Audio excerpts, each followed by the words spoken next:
Hora de falar sobre o Corinthians para te explicar detalhes finais do acordo entre o clube e a Esportes da Sorte, que renovou o contrato. O vínculo da temporada passada rendia ao Corinthians 103 milhões de reais por ano. Com uma observação importante, somente 82 milhões de reais caíam nos cofres do clube, o restante era repassado de forma direta para o Memphis Depay. Em 2026 e também em 2027, o contrato de 2 anos, o Corinthians passa a ter 150 milhões de reais fixos por ano e nada vai para o Memphis Depay. Toda a grana cai nos cofres do Corinthians, que repassa a parte a que tem direito o Memphis. O contrato entre Memphis e Corinthians se encerra em junho. Importante contar que há mais 50 milhões de reais de bônus previstos por temporada. Então, se conseguir bater todas as metas que estão atreladas à performance do time, o Corinthians pode receber da Esportes da Sorte até 200 milhões de reais. Última informação importante, Labiad foi apresentado nessa terça-feira como novo reforço e afirmou que vai estar pronto para estrear pelo Timão a partir da semana que vem. Ele lembra que já está 2 semanas fazendo pré-temporada e está bastante otimista.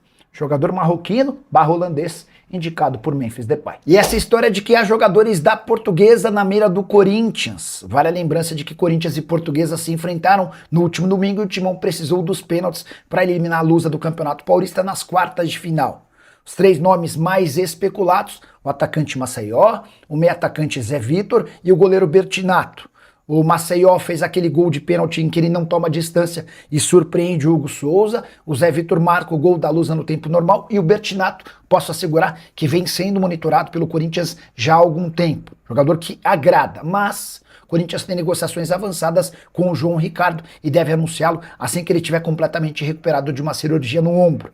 Em relação a Maceió, a maior possibilidade é de saída pro exterior. O Zé Vitor foi só observado. Antes de gravar o vídeo, ainda consultei uma fonte corintiana que disse o seguinte, abre aspas, em relação a jogadores da Lusa no Timão. É óbvio que o Corinthians observou, como tem feito com todo o mercado, mas não é algo que tenha negociação para qualquer um desses atletas. Então, dá para entender que dificilmente um jogador da Lusa será reforço do Corinthians. O Timão segue no mercado em busca de alternativas. O Dorival Júnior quer 3 ou 4 contratações até o fechamento da janela de inscrições. Só para completar uma curiosidade sobre o Corinthians, das últimas 20 decisões por pênaltis que o Corinthians participou, o Corinthians passou em 17 delas. Foram apenas 3 eliminações graças a Hugo Souza e Cássio, goleiros de enorme capacidade na decisão por pênaltis. As 3 eliminações, uma delas pro Palmeiras, Campeonato Paulista de 2020. E o Corinthians vai precisar vender pelo menos um jogador na metade do ano. Isso está decidido entre o presidente Osmar Stabile e o diretor executivo de futebol Marcelo Paz. Tudo por causa da necessidade de entrada de dinheiro. Marcelo Paz foi categórico a explicar esse caso, abre aspas para ele, não teve nada sobre o Bidon até agora. Pelo André, sim, houve procura, mas nenhum jogador sai agora, não tem a menor chance. Eles continuam no clube. Só que na janela na metade do ano é necessidade. Vai ter venda. O Corinthians precisa vender atletas por uma questão orçamentária. O Dorival sabe, o presidente, que é o líder desse processo, sabe. Hoje o clube está com tudo em dia. Foi paga a premiação da Copa do Brasil, da Supercopa, direitos de imagem e salários. Também por isso precisamos vender jogadores, disse Marcelo Paz em uma entrevista à ESPN. Queria acrescentar alguns detalhes importantes. Você, torcedor corintiano, não deve sonhar com transferências de 40, 50 milhões de euros para atletas, por exemplo, como Breno Bidon e também André. Hoje esses dois, ao lado do Yuri Alberto, são os atletas mais valorizados do elenco alvinegro. O patamar que o Corinthians parte para tratar sobre esses atletas é do recorde da venda do Corinthians, feita com o Moscardo, 18 milhões de euros. Nicola, então você está querendo dizer que o Corinthians vai vender o Bidon e o André por 18 milhões? Não. Eles partem desses números, sonhando em 20, em 25, em no máximo 30 milhões de euros. Há uma preocupação muito grande do Corinthians em não falar em 40, 50 milhões de euros, porque depois essas propostas não chegam e o Corinthians vai precisar se desfazer desses atletas por cifras inferiores, causando enorme pessimismo no torcedor corintiano. E você, quais seriam seus preços para Yuri Alberto, para André e para Bidon. E se você pudesse escolher só um dos 3 para vender, qual seria? Use o espaço para comentário e registre sua opinião. Só não esquece de deixar like e se inscrever no canal. Sobre o Corinthians, que tenta a contratação de uma joia do Mirassol, Christian Araújo. Meio atacante que disputou com a camisa 10 do Mirassol a Copa São Paulo de Juniores. Ele termina o torneio com 16 anos, mas começa com 15. Foi alvo recente do Timão. Posso assegurar que o Corinthians procurou o Mirassol com proposta oficial para compra do atleta. Os valores da negociação, incluindo bônus, poderiam chegar até R$1 milhão, mas o Mirassol decidiu rejeitar a proposta, como já havia feito com a oferta do Hoffenheim no início dessa temporada. Flamengo, Atlético Mineiro, Vitória e Grupo City são outros interessados no jogador, que havia feito boa parte de suas categorias de base no Palmeiras, mas havia sido contratado pelo Mirassol em 2025. Kevin Viveiros pode virar reforço do Corinthians. O atacante colombiano de 25 anos de idade, que faz sucesso com a camisa do Atlético Paranaense, passou a ser pedido por torcedores do Corinthians nas redes sociais. A mobilização foi tão grande que até virou debate dentro do Corinthians. Antes de gravar esse vídeo, consultei uma pessoa do departamento de futebol e ela assegurou que, apesar de bom jogador, Kevin Viveiros está completamente descartado, tudo por causa da questão financeira. O colombiano foi comprado do Atlético Nacional por 5 milhões de dólares.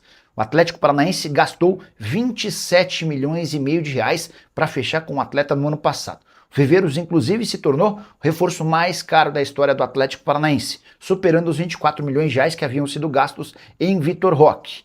Hoje, certamente o Atlético Paranaense não negociaria o Viveiros por menos de 10, 11, 12 milhões de dólares. E não há nenhuma chance de o Corinthians fazer um investimento desse tamanho, primeiro porque não há dinheiro.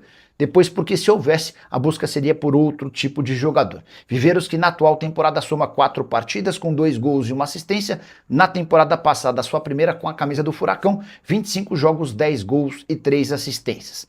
Também me perguntaram sobre Mastriani, centroavante que não vai ficar no Atlético Paranaense. Esse nome não agrada. A avaliação é de que não é um jogador para o nível do Corinthians. Dorival gostaria de contar com mais 2 atacantes, um meio-campista e mais um defensor.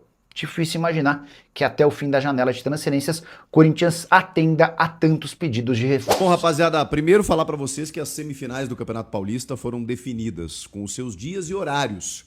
E aí que mora um problema para o Corinthians essa semana.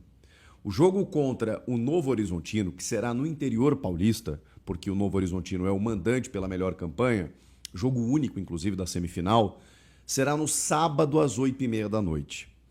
No domingo, o Palmeiras e o São Paulo jogam no Clássico a outra semifinal, também jogo único na Arena Barueri. Isso significa que o Corinthians ele terá um dia a menos do que os outros 2 times, assim como o Novo Horizontino, né? Depois de jogar pelo Campeonato Brasileiro na quarta-feira diante do Cruzeiro em Belo Horizonte. A gente está falando de um Corinthians que jogou contra a Portuguesa no último horário, domingo, 8h30 da noite.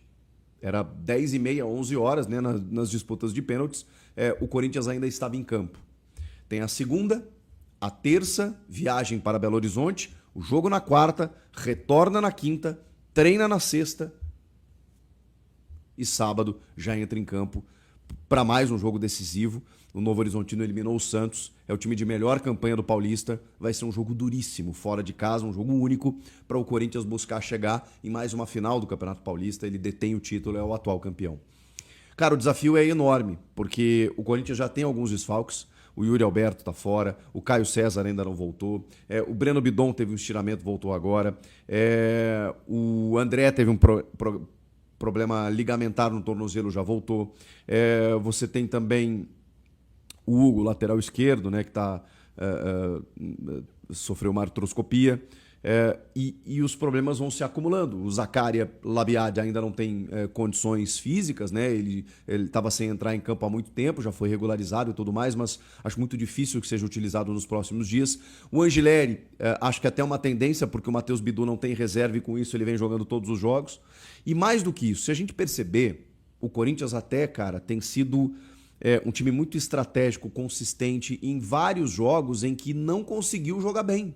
E acho natural que a gente entenda dos motivos disso.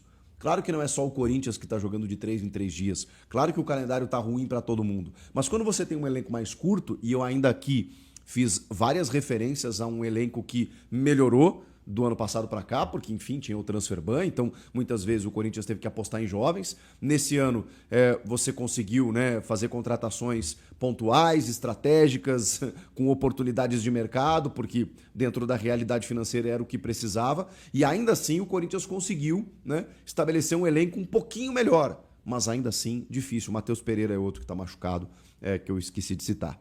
E difícil, porque era um cara que chegou, já virou titular, ou pelo menos um dos titulares do time, super importante, num setor super necessário, em que daqui a pouco ele já desfalca de novo. O Bidon desfalcou antes, o André, agora o Matheus Pereira. Por quê? Porque ninguém aguenta, gente.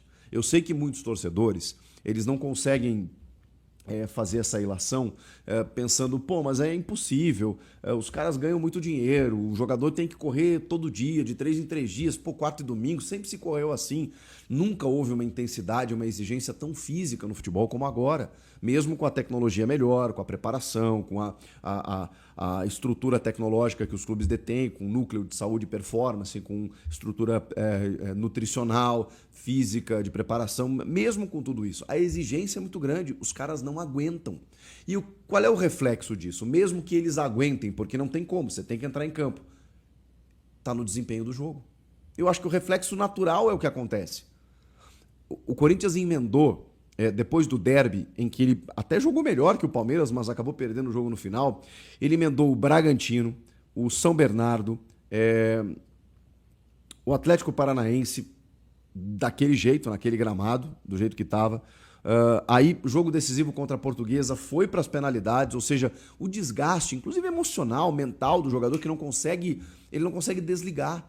Porque ele termina um jogo como o de ontem, por exemplo, contra a Portuguesa, da maneira que foi, decidido nos pênaltis, empatando no finalzinho, que já gera um desgaste, né? Porque aí você tá ali, você tá sendo eliminado, aí o teu mental tá trabalhando. Aí beleza, você conseguiu classificar, ufa, comemorei. Não, peraí, amanhã é respirar, porque terça-feira tem viagem para jogar contra o Cruzeiro.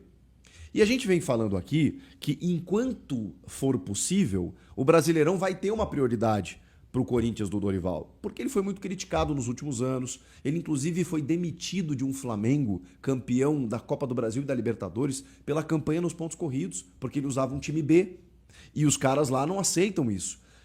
O Dorival sempre foi muito questionado pelos seus pontos corridos, e até para não ficar passando sufoco no Brasileirão, que é completamente diferente esse ano, começa em janeiro, termina em dezembro.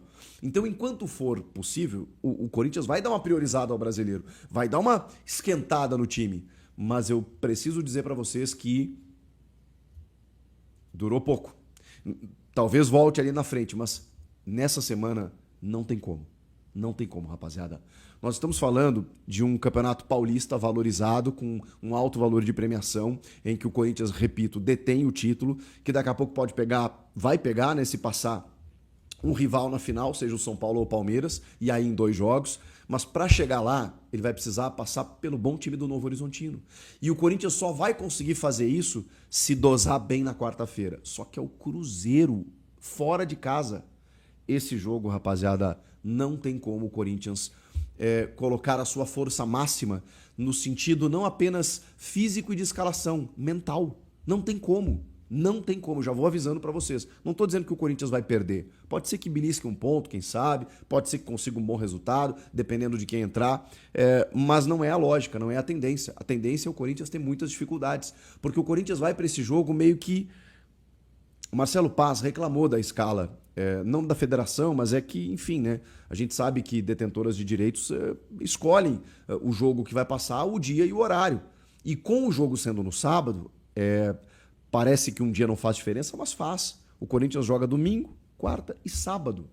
Como que você vai descansar os caras que já estão numa sequência complicada, que a gente está vendo fisicamente o Memphis abaixo, fisicamente vários jogadores abaixo?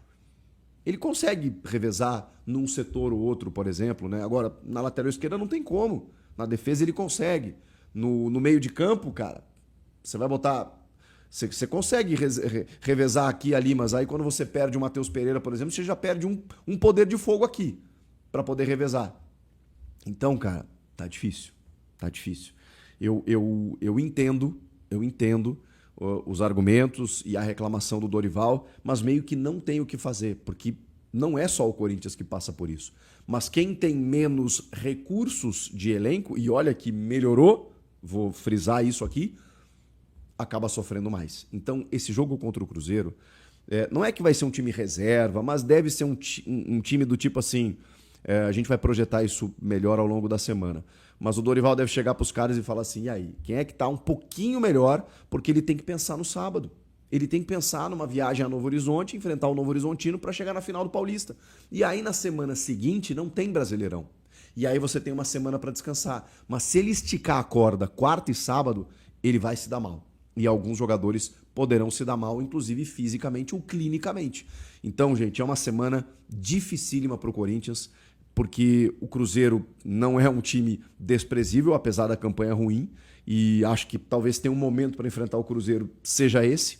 E também tem um ponto positivo, que é o fato do Corinthians ter vencido fora de casa o Atlético, ter chegado a uma 5ª colocação do Brasileiro e estar um pouquinho mais tranquilo na tabela. Agora, não quer dizer, evidentemente, que você vai largar o Brasileiro, não é isso. Só que nessa encruzilhada, não tem muito o que fazer.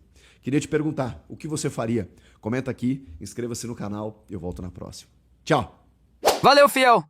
Tamo junto demais. Aqui é o Radar Corintiano. Sempre na cola das notícias do Timão, do jeito que o corintiano gosta. Se você curtiu o vídeo, já fortalece aí com o like, porque isso ajuda demais o canal a crescer. Aproveita e compartilha com aquele parceiro que vive falando de Corinthians o dia inteiro. Se inscreve aí também, porque aqui todo dia tem resenha, tem notícia quente e tem aquele papo reto sobre o nosso Coringão. Se cuida aí! E vamos que vamos, porque o Corinthians não para nunca. E o Radar Corintiano também não!